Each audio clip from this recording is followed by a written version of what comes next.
초록어린이재단에 매달 100만 원을 후원하게 되었습니다. 이 모든 게 구독자, 시청자 여러분 덕분입니다. 구독과 좋아요 감사합니다.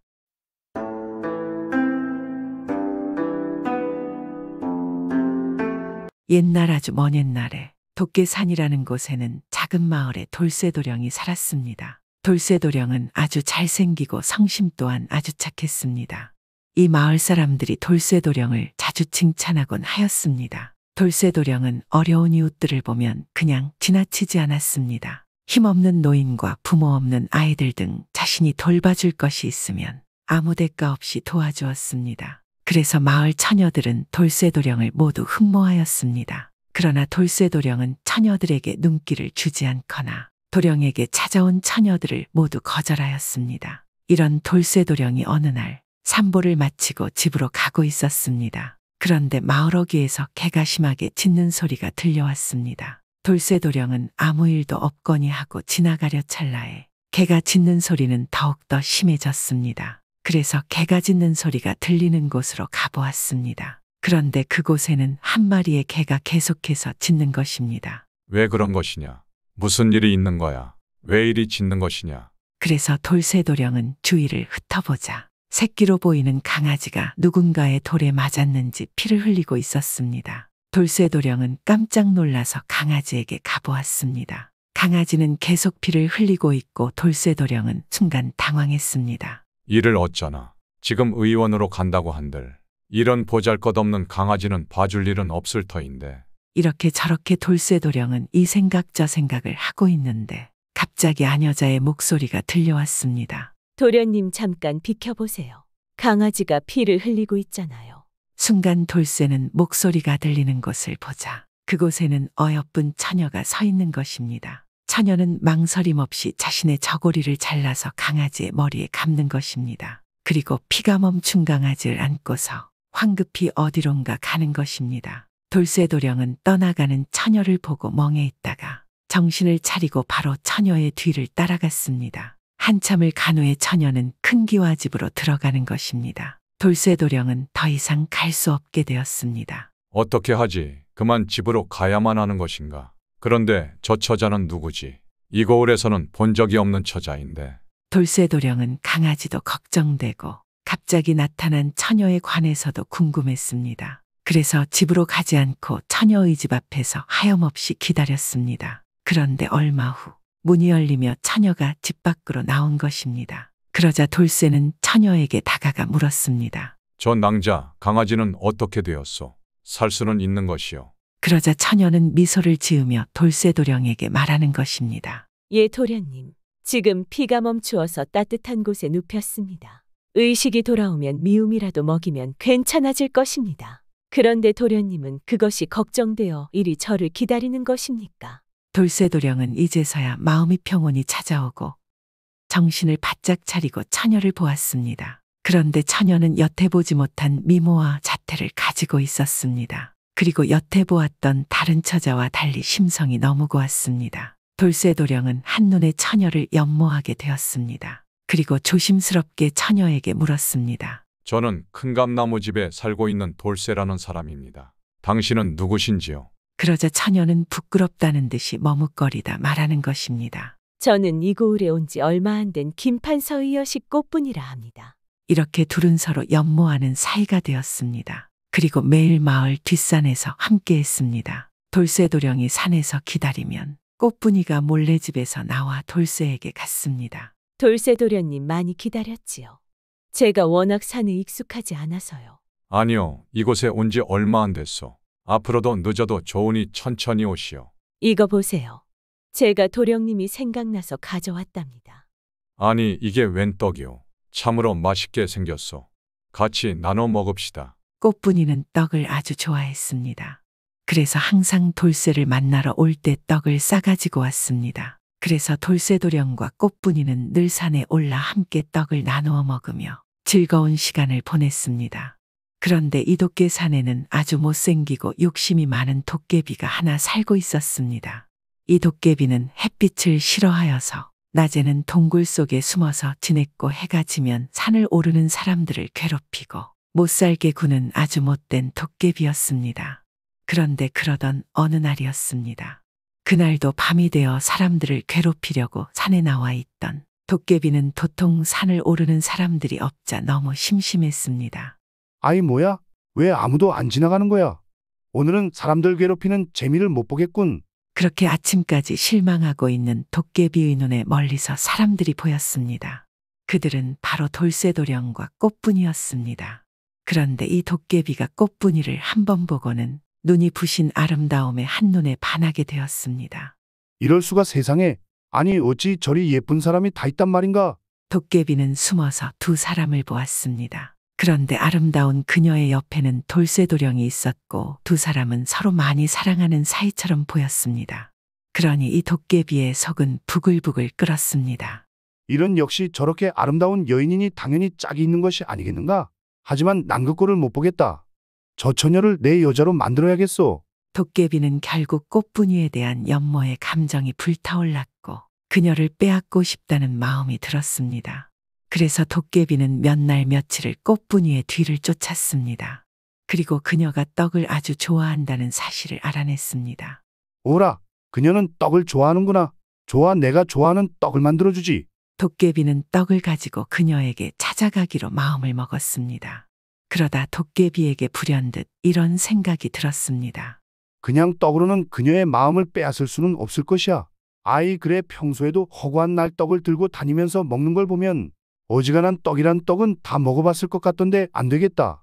황금떡을 만들어야겠구나. 황금떡은 본 적도 먹은 적도 없겠지. 도깨비는 특별한 떡을 줘야겠다고 생각을 하고 황금으로 된 떡을 만들었습니다. 좋아 좋아, 아주 만족스럽군. 이런 떡은 본 적도 없을 거야. 이걸 주면 저런 놈을 버리고 나한테 올 것이다. 도깨비는 즉시 황금떡을 들고 산을 오르고 있는 꽃분이 앞에 나타났습니다. 꽃분이는 도깨비를 보고는 화들짝 놀랐습니다. 그러자 도깨비는 말했습니다. 낭자 그대를 보고 내가 한눈에 반해버렸소이다. 내 떡을 받아주시오. 떡이라고요. 꽃분이는 떡이라는 말에 솔깃하여 도깨비가 주는 떡을 냉큼 받아들었습니다. 그리고 놀랐습니다. 세상에 황금빛 떡이라니. 이런 떡은 처음 봐요. 그렇지요. 내가 낭자를 생각하며 만든 떡이랍니다. 꽃분이는 흥미로워하면서 황금떡을 한 입 베어 물었습니다. 아야, 그런데 그것은 황금떡이 아니라 그냥 떡 모양의 황금이었습니다. 아, 이게 뭐야 돌덩이잖아요. 모양만 떡이고 이런 걸 먹어보라고 주는 거예요. 미안하오 미안해. 그것이 황금떡이오. 아주 귀한 황금말이오. 꽃분이는 몹시 아파하면서 그대로 황금떡을 이 도깨비에게 던져버리고 휙 떠나버렸습니다. 그러자 도깨비는 생각했습니다. 아니 저것이 내 정성을 이렇게 무시해. 감히 내가 그러고도 무사할성 싶은가? 고통스럽게 해줄 거야. 아주 고통스럽게 해주겠어. 도깨비는 복수심에 불타올랐습니다. 도깨비는 곧장 아주 빠르게 달렸습니다. 그리고는 꽃분이를 앞질러서 먼저 돌쇠도령을 찾아갔습니다. 어디 보자. 우리 꽃분이가 올 때가 되었는데 혹시 무슨 일이라도 생긴 건 아니겠지. 돌쇠도령은 멀찌감치 누가 오나 한참 기다리고 있었습니다. 그리고 멀리서 뭔가가 달려오는 것이 보였습니다. 돌쇠도령이 기대하며 그곳을 바라보았는데 웬 시커먼 도깨비가 뛰어오고 있었습니다. 돌쇠도령은 깜짝 놀라 하였고 도깨비는 제대로 놀랄 틈도 주지 않고 그대로 돌쇠도령의 배를 발로 걷어차 버렸습니다. 돌쇠도령은 그대로 커다란 나무에 퍽하고 날아가 버렸습니다. 이게 다 내 놈 때문이야. 꽃분이 낭자가 내 사모한 마음을 받아주지 않는 것은 다 내 놈 때문이라고. 돌쇠도령은 너무나 큰 충격을 받은 나머지 영문도 모르고 그대로 숨을 거두고 말았습니다. 씩씩거리고 있던 도깨비는 꽃분이가 오고 있는 것을 보고 황급히 몸을 숨겼습니다. 약속 장소에 도착한 꽃분이는 충격적인 장면을 보고야 말았습니다. 커다란 나무에 돌쇠도령이 숨을 거둔 채 쓰러져 있는 모습 말입니다. 이럴 수가 안 돼. 도련님 눈을 떠보세요. 저 꽃분이가 왔어요. 꽃분이는 돌쇠도령을 붙잡고 어떻게든 살려보려고 애를 써봤지만 이미 소용이 없었습니다. 꽃분이는 너무나 슬픈 나머지 자리에서 엉엉 울다가 그만 순식간에 철쭉나무로 변하고 말았습니다. 그러자 근처에서 숨어서 모든 것을 지켜보던 도깨비는 그 모습을 보고 생각했습니다. 당신을 가져야겠소. 이렇게라도 당신과 함께 할 수 있다면 말이야. 도깨비는 꽃분이가 변한 철쭉나무에 자라난 꽃을 그대로 따서 입에 넣고 삼켜버렸습니다. 그런데 하필 철쭉꽃에는 꽃분이의 한이 서린 도끼가 가득하였습니다. 아이고 배야, 이게 왜 이러지? 갑자기 배가 너무 아파. 도깨비는 결국 독에 의해서 쓰러졌고 깊은 잠에 빠져버렸습니다. 한편 도깨산의 산신령은 돌쇠도령과 꽃분이 이 두 사람의 이루어지지 못한 슬픈 사랑을 안타까워하며 돌쇠도령은 도깨비가 없는 하늘로 올려보내서 비를 내리는 구름이 되게 해주었으며 철쭉나무가 된 꽃분이는 그런 돌쇠도령이 내려주는 비를 맞고 무럭무럭 잘 자랄 수 있게 해주었습니다. 그렇게라도 두 사람의 사랑이 연결되기를 바랐던 것입니다. 한편 잠들어 있었던 도깨비는 철쭉꽃의 독으로 인해 모든 기억을 잃어버리고 착한 도깨비로 다시 태어나게 되었습니다. 그리하여 착하고 성실하게 살아가는 사람들에게 황금떡을 만들어 나누어주고 만나는 사람들의 어려운 문제들을 해결해 주기도 하는 좋은 도깨비가 되었다고 합니다. 하지만 그러다가도 하늘에서 돌쇠도령이 내려주는 비를 맞으면 갑자기 심통을 부리고 이유 없이 화를 내기도 했다고 합니다.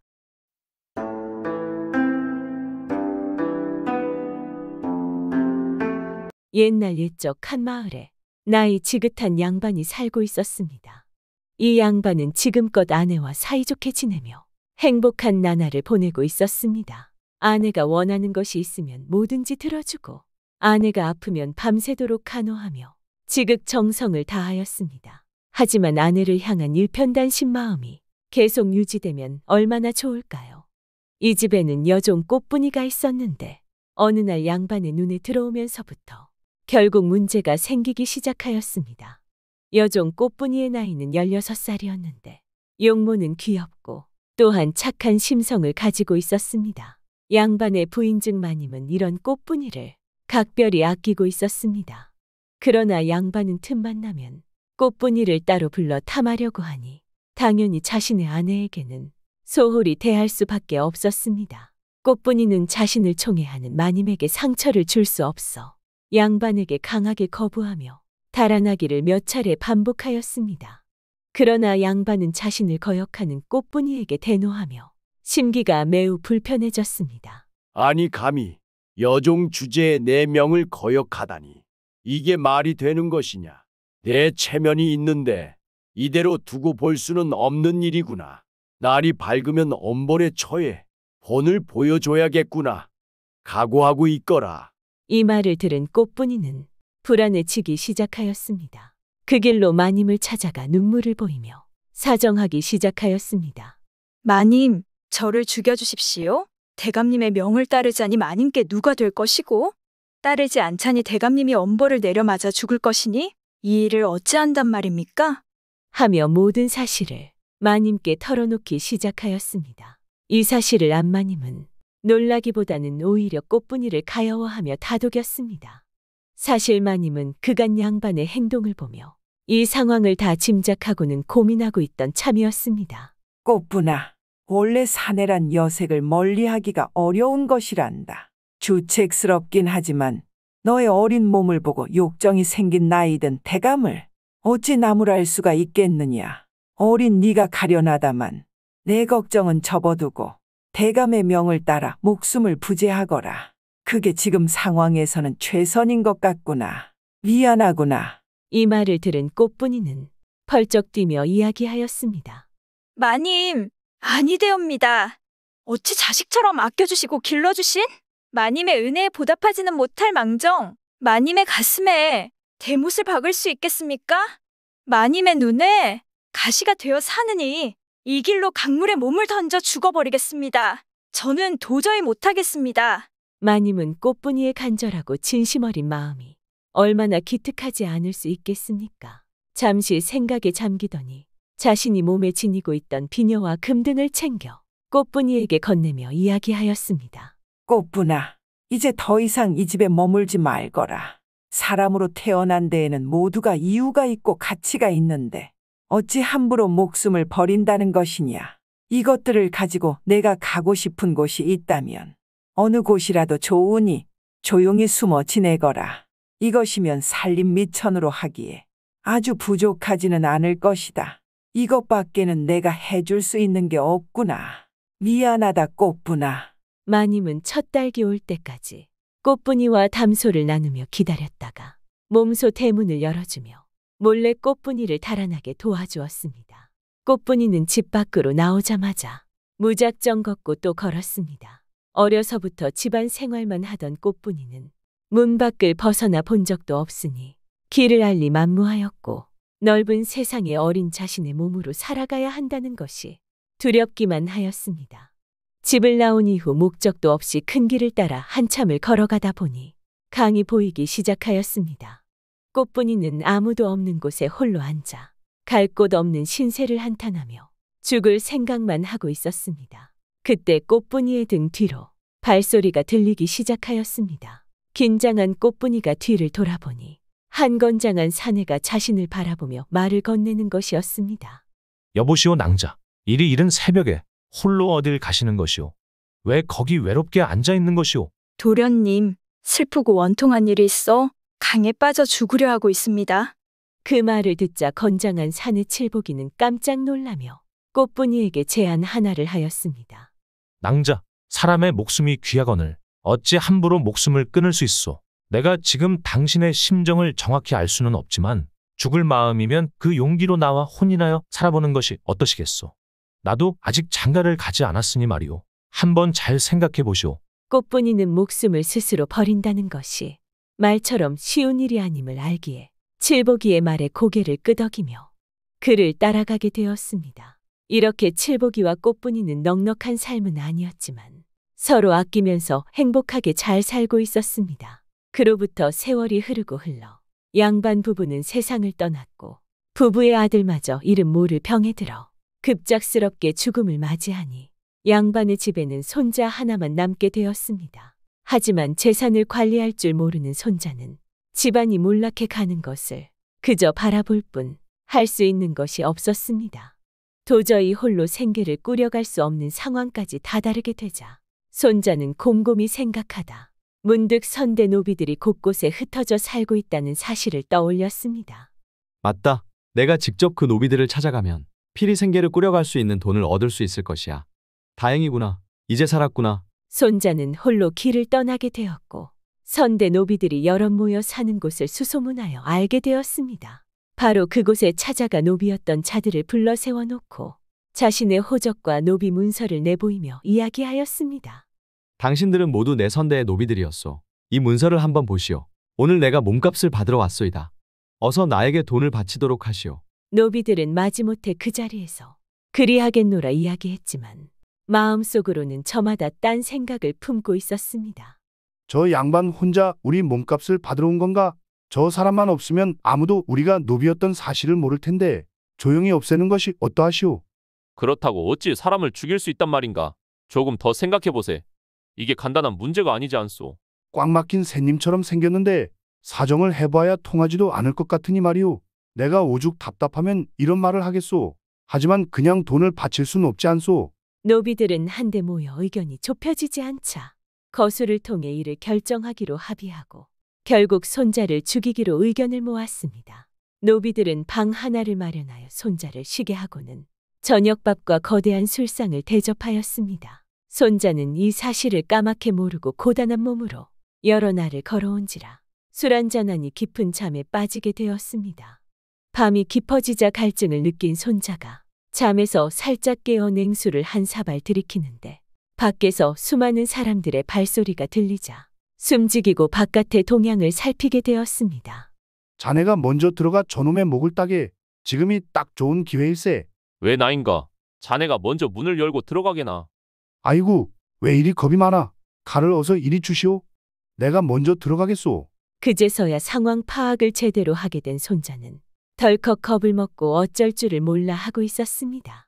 조용히 옷을 걸치고 일어선 손자는 뒤에 있는 쪽문을 발로 걷어차고 밖으로 황급히 나가니 이미 그쪽에도 노비들이 망치, 방망이 등 잡다한 무기를 들고 기다리고 있었습니다.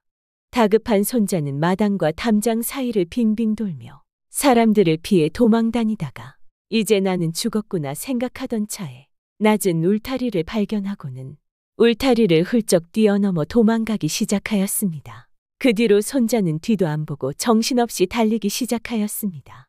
노비들은 그 모습을 바라보고 있다가 손자를 잡을 생각은커녕 한마디씩 하기 시작하였습니다. 차라리 잘된 일 아니오. 아니 이 사람아, 양반이 도망갔는데 무엇이 잘 되었다는 것이오? 우리가 직접 손을 쓰지도 않고 알아서 겁에 질려 도망가지 않았나? 아무튼 양반이 사라졌으니 우리가 급히 돈을 마련하지 않아도 되고 사람을 죽이지 않아도 되니 참으로 다행스러운 일이 아닌가. 너무 어렵게 생각하지 말고 이제 우리 하던 일이나 하시게나. 이렇게 노비들은 각자 흩어지게 되었습니다. 어느덧 정신없이 도망온 손자는 어느 마을 우물가에 도달하게 되었습니다. 긴장이 풀리고 몸이 지친 손자는 그 자리에서 잠이 들기 시작하였습니다. 어느덧 똥이 트니 마을에 한 사람이 나와 우물가에 물을 길러 다가오다가 손자가 우물 옆에 누워있는 모습을 보고 깜짝 놀라 마을 사람들을 모두 부르기 시작하였습니다. 그리고는 한 사람이 말하였습니다. 이보시오. 당신은 누구시길래 여기 계신 거요? 일어나 보시오. 이 말을 들은 손자는 깜짝 놀라 잠에서 깨어났습니다. 그리고는 잠시 마음을 추스르더니 지난밤 있었던 이야기를 자세히 모두 설명하였습니다. 마을 사람들이 이야기를 듣고 불쌍히 여기고 있는데 한 여인이 사람 하나를 불러 물었습니다. 그 여인은 바로 꽃분이었습니다. 어느덧 시간은 흘러 꽃분이는 칠복이와 이 마을에서 아들과 딸을 낳고 살고 있었습니다. 왜 밖이 이리도 소란스러운 게냐? 무슨 일이라도 생긴 것이냐? 그러자 한 사람이 손자에게 들은 이야기를 빠짐없이 전했습니다. 그러자 이야기를 들은 꽃분이는 급하게 손자에게 달려가 자기 집으로 모시기 시작하였습니다. 그 후 꽃분이는 손자에게 묻기 시작하였습니다. 혹시 어릴 때 성함이 아무개 아니십니까? 그러자 손자는 깜짝 놀라며 되물었습니다. 맞습니다. 그런데 어찌 저의 이름을 아시는 겁니까?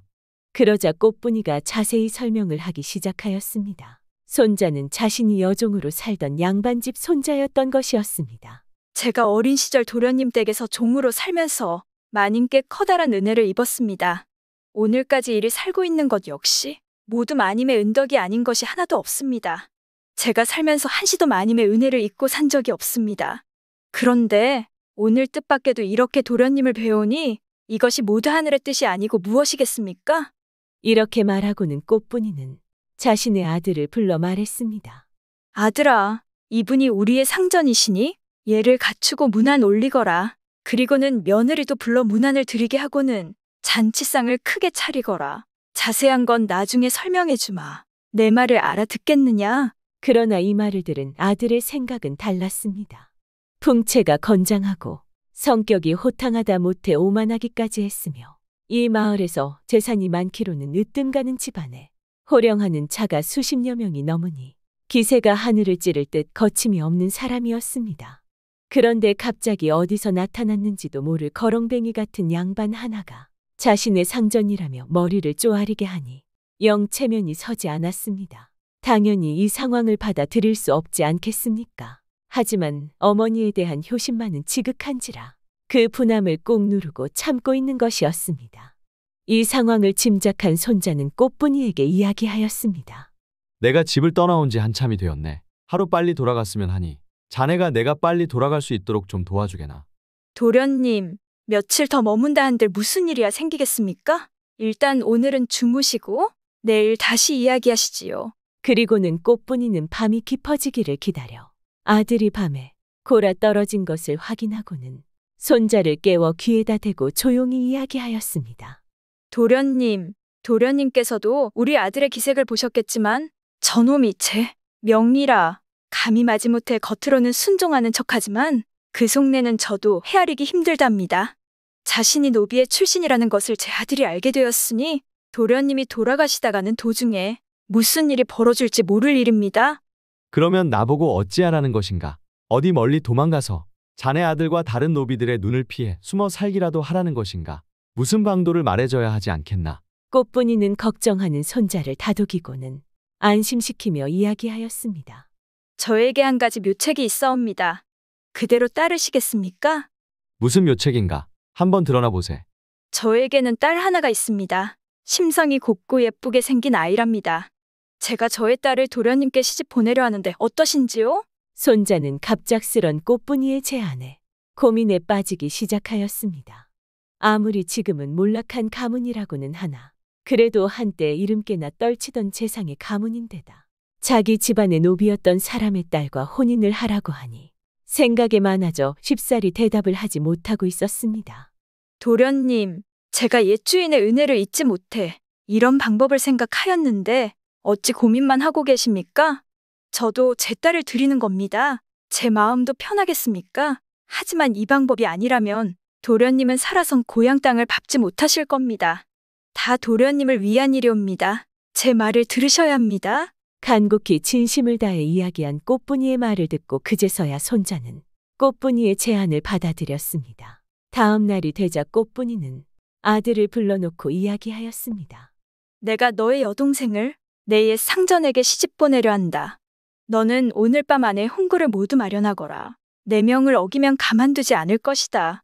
아들은 자신의 하나밖에 없는 여동생이 하루아침에 시집가게 생겨 매우 황당해하며 반대하고 싶었지만 어머니의 말에 한마디 말도 못하고 고개를 숙여 하나같이 그리하겠다고 대답하고는 물러갔습니다. 그날 저녁이 되자 방 하나를 꾸며 신방으로 차리고 예쁘게 화장한 딸을 들여보내 간소하게 혼례를 치르게 하였습니다. 그리고 다음 날이 밝자마자 손자에게 문안 인사를 드리고 나서 아들을 또다시 불러 명하였습니다. 도련님께서 내일 댁으로 돌아갈 것이고 너희 여동생 또한 도련님을 따라가 함께 살 것이다. 너는 가마를 끌 말 한 필과 가마를 준비하고 짐을 실을 말 여러 필을 준비해 놓거라. 아들은 꽃분이의 말대로 빠짐없이 준비를 마치게 되었고 마침내 손자는 자신의 집으로 출발할 수 있었습니다. 그 뒤로도 해마다 꽃분이는 사람을 보내어 도련님 즉 손자와 딸의 안부를 물으며 정성을 다해 보살폈습니다. 예전 자신을 진심으로 챙겨주셨던 마님의 고마움을 간직하고 베풀 줄 아는 꽃분이의 마음이 예쁘지 않겠습니까? 어느덧 손자와 딸은 자식을 낳아 행복하게 살았으며 이 모습을 지켜본 꽃분이도 흐뭇한 표정을 지으며 행복하게 잘 살았습니다.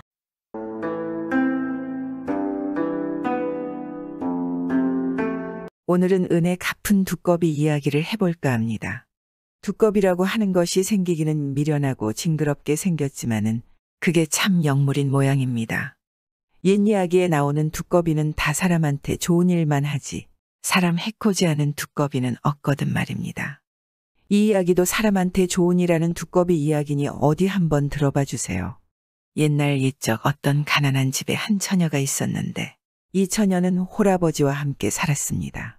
비록 가난하고 뭐 하나 내세울 게 없는 집이지만 처자는 아주 착하고 미물 하나도 죽이지 않는 성품이 좋은 처자인 것입니다.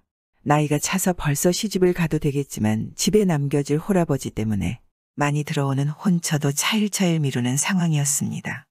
이 처녀가 하루는 부엌에서 아침밥을 푸고 있으려니까 난데없이 두꺼비 한 마리가 엉금엉금 기어 들어오는 것입니다. 들어와서 처녀를 한번 쳐다보고 밥주걱을 한번 쳐다보고 이러더란 말입니다. 아, 저것이 배가 고파서 밥을 얻어먹으러 왔나 보다. 에그 불쌍도 해라. 처녀가 밥을 푸다 말고 밥 한 주걱을 사발에 담아 두꺼비한테 줬습니다. 두꺼비는 그 밥을 꾸역꾸역 따먹고 나서 엉금엉금 기어나가는 것입니다. 그 다음부터 끼니 때만 되면 두꺼비가 엉금엉금 부엌에 기어들어와서 밥을 얻어먹고 가는 것입니다. 처녀는 두꺼비와 정이 들어서 머슴두꺼비라고 이름도 지어줬습니다. 처녀는 밥을 지을 때 아주 머슴두꺼비 목까지 더 지어서 사발에 한 주걱씩 담아줬습니다. 머슴두꺼비는 그 밥을 얻어먹고 날로 몸집이 커져갔습니다. 그럭저럭 몇 해가 지나서 처녀가 아버지 성화로 어쩔 수 없이 시집을 가게 됐습니다.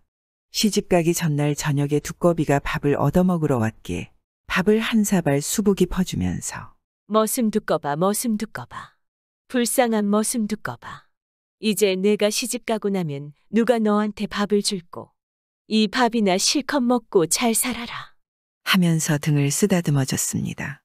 그랬더니 머슴두꺼비도 그 말을 알아들었는지 눈을 껌벅껌벅하면서 눈물을 흘리는 것입니다. 그 이튿날 처녀가 시집을 가는데 가마를 타고 가면서 밖을 내다보니 아 글쎄 머슴두꺼비란 놈이 가마 뒤를 엉금엉금 따라오지 않겠습니까? 아이고, 저것이 밥 얻어먹을 데가 없으니까.